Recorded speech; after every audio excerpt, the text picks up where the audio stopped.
Hey guys, it's Heather from HMP Artistry here, and I am making a nice coffee soap today. I have my basic recipe of olive oil, coconut oil, lard, castor oil, sunflower oil, sweet almond oil, and avocado oil. I have bentonite clay in here already. In my lye water, it is made with coffee, fresh brewed coffee and lye. I have salt and sodium lactate added there. And I am going to go ahead and pour my lye water in, and then we'll talk about the other stuff that I'm using in the soap as well.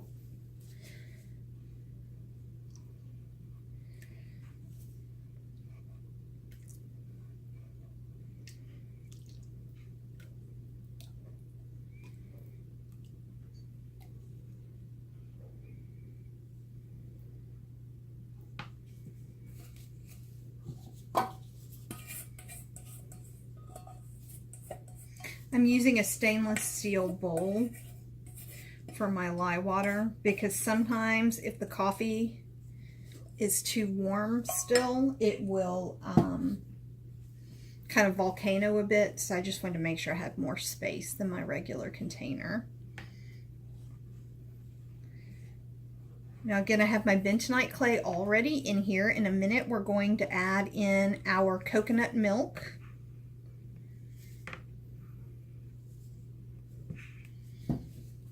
And I can show you guys my new goggles for those of you that haven't seen them yet. I am super excited about these goggles. Okay. Pop this on. And I'm going to blend it up.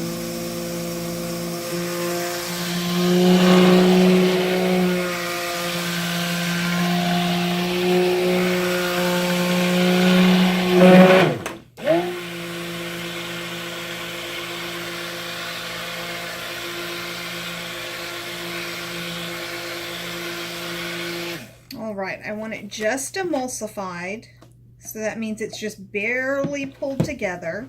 And I'm going to add in my cream, or my milk, my coconut milk. It's really thick because I had it in the refrigerator while I was cooling down my lye water. It's nice, thick, and creamy, which is a good thing. You want that.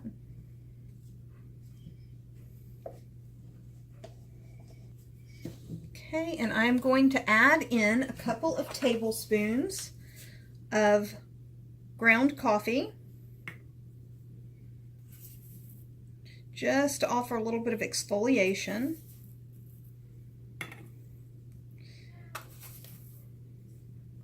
And the rest I will put on top of the soap.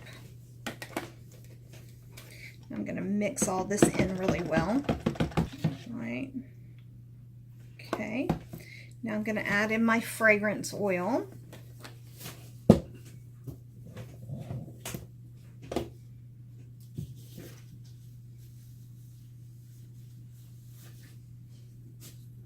This fragrance oil is a mixture of fresh ground coffee, hazelnut coffee, and just a little bit of a Frappuccino fragrance for some sweetness. That way it smells like the richest, most decadent cup of coffee you will ever have. Okay, now we're going to mix this in, then I'm going to separate them out and add my colorant. Normally when I do this, I separate out and I only add fragrance to the dark portion, but I'm going to add a decent amount of titanium dioxide, so I'm not totally sure if that's going to make it super white, but I don't want it stark white. I still want it nice and creamy in appearance. So that's what I'm working on right now. So I'm going to pour off some of this into 2 cups, measuring cups.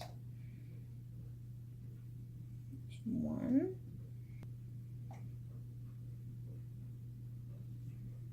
And of course I'm making a mess. You guys know that's how it happens. Always, always.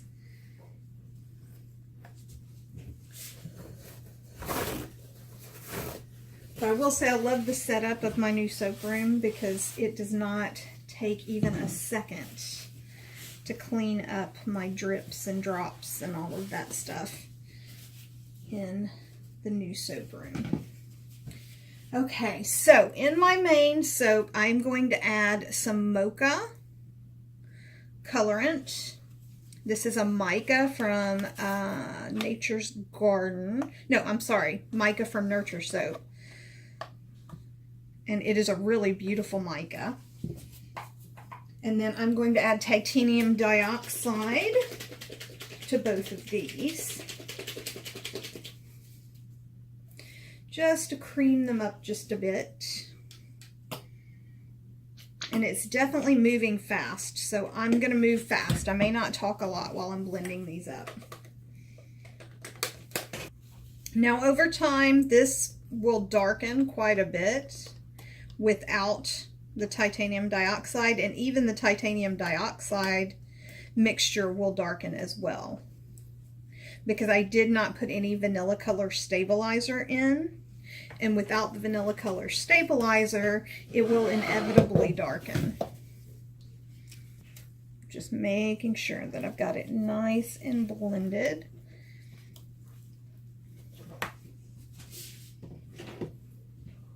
And I am going to move my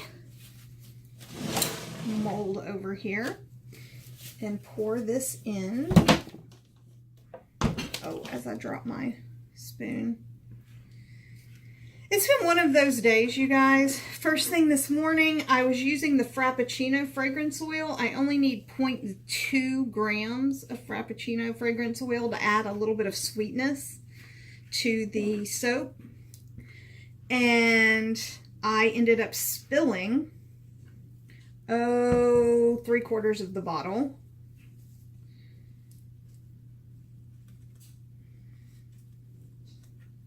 And I'm still kind of making a mess of myself as we're speaking. And then when I went to melt down my lard, I spilled the entire container all over the place, and it took me a good hour and a half to clean it all up because it was the entire container of lard. Okay, let me spread this out. Scraping the sides. I don't want any big bubbles, but I do want it to be level. And it's thickening up pretty fast on me. The more you scrape down your bowls, for those of you that watch these to kind of learn tips and that just don't find it interesting to watch the soap making, the more you scrape down your bowls, the less you have to clean and wash, so you don't have to worry about so much stuff going down your drain.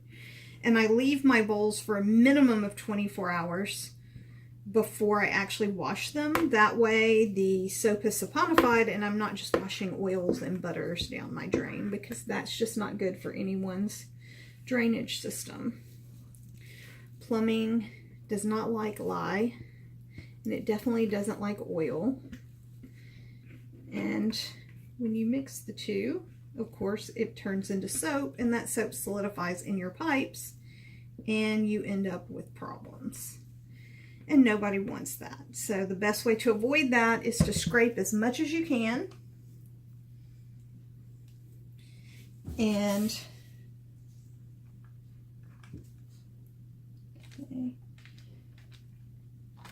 then wait 24 or so hours before you actually wash the containers.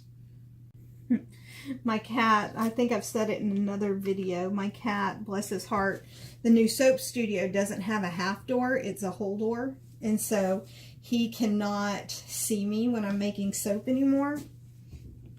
And it drives him crazy. And he sits at the door and just cries because he's used to being able to see me. Even though he couldn't come into the room, he could see.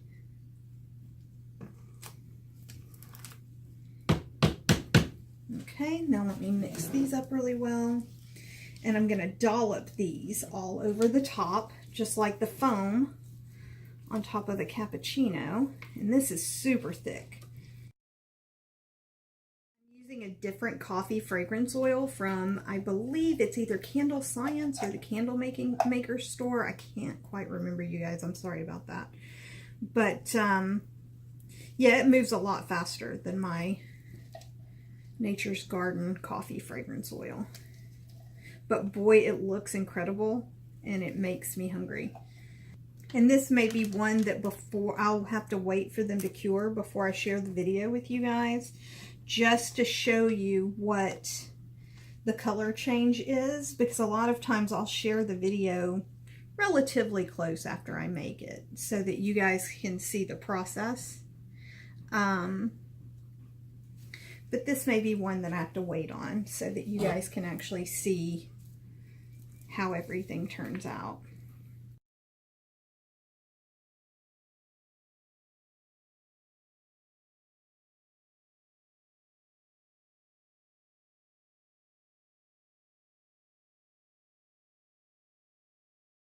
We're going to sprinkle some coffee over the top of the soap. And this is fresh ground. It has been brewed, because you don't want coffee that has not been brewed, because then you will get weird fade and droplets of color where the coffee begins to heat on top of your soap and it leaves weird kind of haloed speckles. And we definitely don't want haloed speckles. We just want this beautiful dark coffee.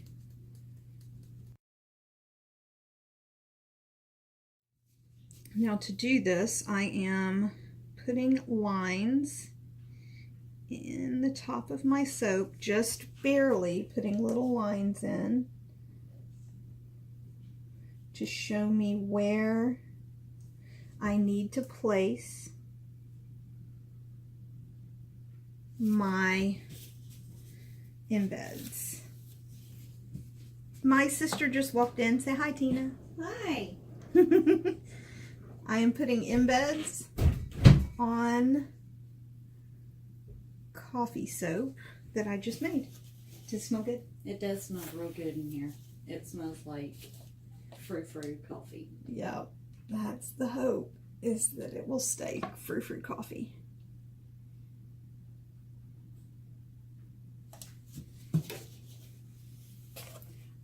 Aren't they cute?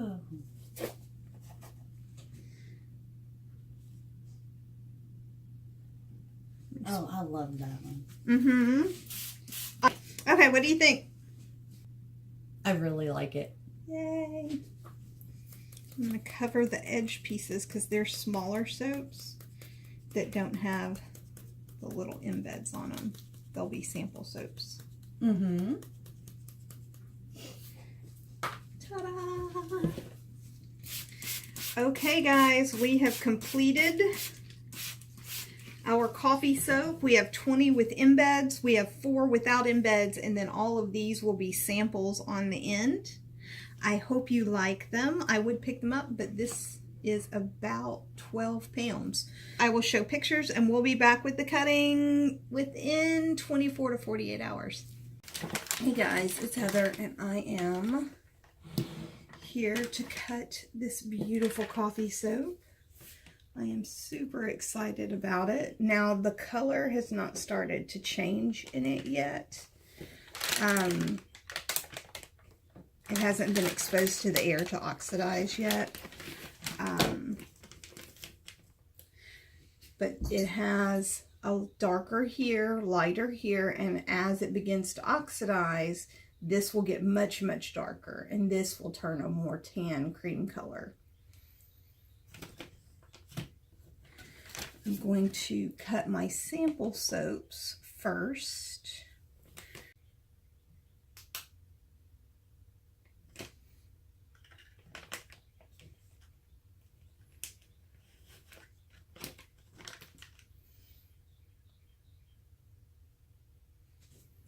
And I will cut these in half.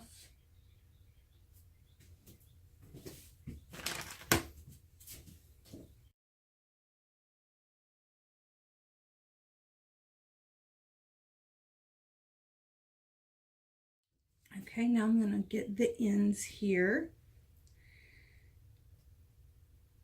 These are the undecorated soaps.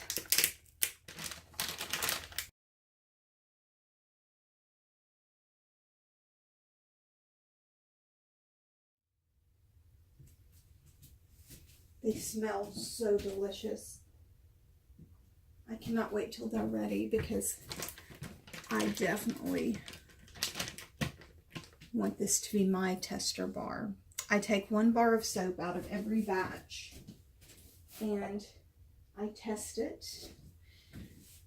I will cut it into pieces and I will test it, and I will have 2 other people test the bar, and I save a piece of the bar to weigh, to watch its performance, to see how lather performs over time. There's a lot of testing that goes into soap making.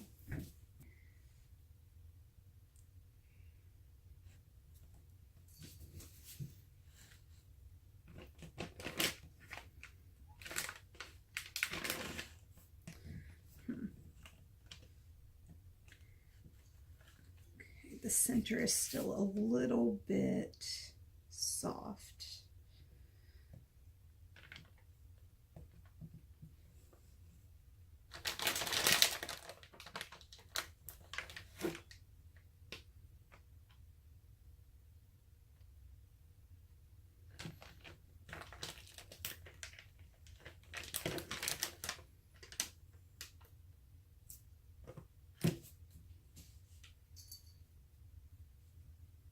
Let me show you guys this one before I put it away.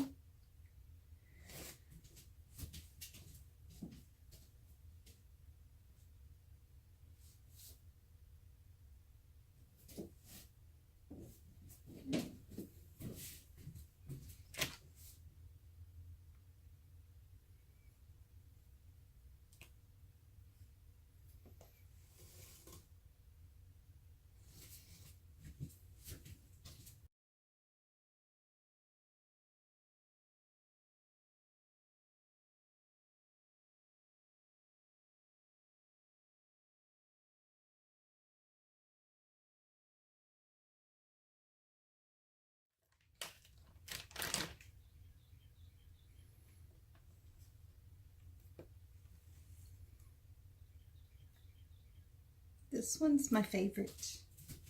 Now, I had somebody the other day ask me about soap cutting, because apparently it's a big deal on YouTube right now, the process of soap cutting, but it's more ASMR sort of soap cutting. So what do you guys think about that new trend, this new ASMR trend? I don't even remember what it stands for.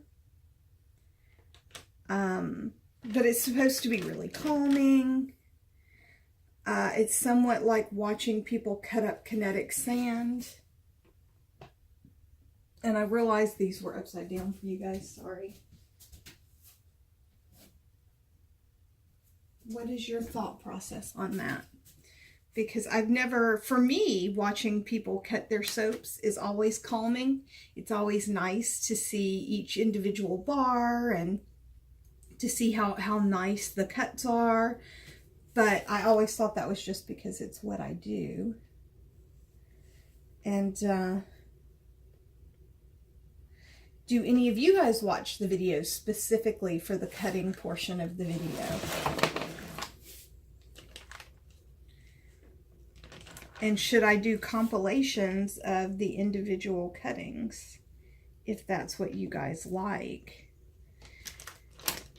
So comment down below, let me know. Don't forget to like and subscribe to the channel. YouTube made quite a few changes recently, and one of them is I have to have people like and subscribe to the channel. I can't just be happy apparently with you guys watching. You have to like and subscribe, which is great for me. I always like to know that you guys are watching, that you do like what you're seeing, because that's the only way I know if I should keep making the videos I'm making. But I also think it's stressful when YouTube changes things and dictates what I can and can't do based on how many followers I have.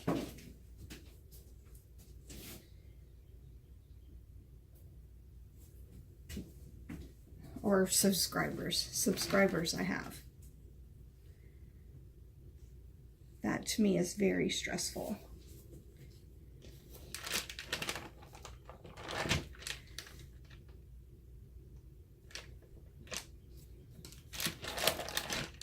So please let me know what you think. Let me know what you think about the soap cutting.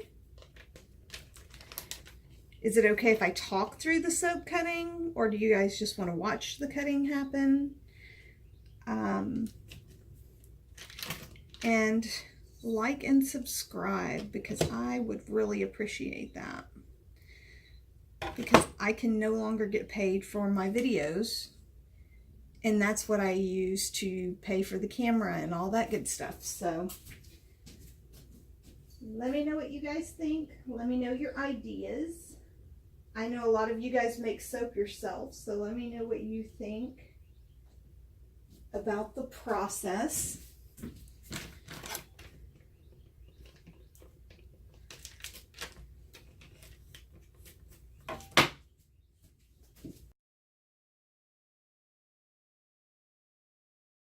And if any of you guys are into ASMR, explain it to me, because I don't quite get it, but I'd like to understand.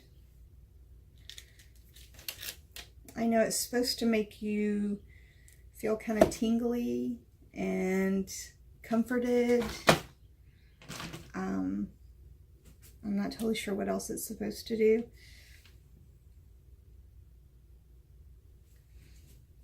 Someone explained it to me as when you were a little kid and had someone read bedtime stories to you. So just let me know what you think about all of it.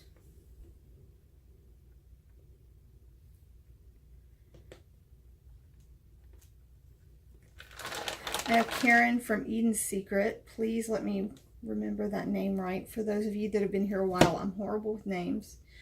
But she just recently did an ASMR cutting of a bath bomb at the end of one of her videos. I can see where that's cool, but for me, watching a bath bomb get shredded was just really super stressful. It sounded cool. It looked cool, but the idea of cutting up one of my bath bombs freaked me out. But there we have it, you guys. I will post some pictures at the end of the video of the soaps once they've oxidized a bit so that you can really see that color change. But this is Heather from H&P Artistry, wishing you luck, love, and a wonderful day. Bye, guys.